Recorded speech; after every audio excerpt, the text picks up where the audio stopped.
obviously there's a challenge.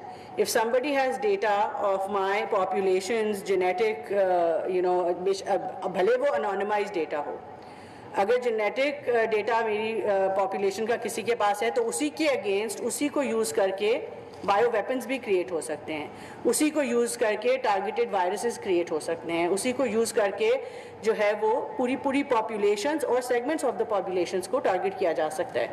So that is the more we move toward digitization, with the kind of opportunities that are opening up for us, it is also bringing an equal or even more amount of challenges that we are facing. अब इसका obviously ये मतलब नहीं होता कि हम digitisation रोक दें. इसका मतलब ये है कि हमने अपने साइबर सिक्योरिटी सिस्टम्स को रोबस्ट करना है.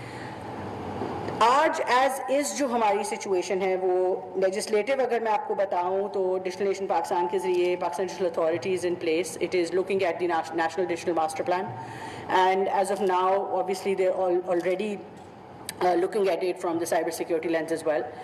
But then we have a cyber security act that is coming up. उसमें cyber security authority उससे बनेगी, and because it is the need of the hour that we have dedicated resources. It's a very specialized function. Even within cybersecurity is not a generic term that you can use. It has multiple specializations within it. So हमें उसके लिए एक comprehensive monitoring की और regulation की ज़रूरत है. मगर मैं आपको जहाँ तक हमारी साइबर डिफेंस का ताल्लुक है, मैं आपको इतना ज़रूर कहना चाहूँगी कि पिछले साल जो हमने एक जंग लड़ी और मार्का हक जो है उसमें हमने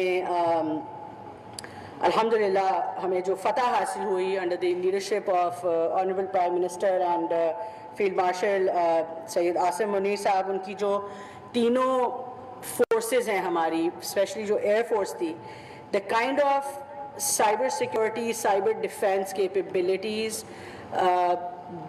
the whole system, ministry उसमें involved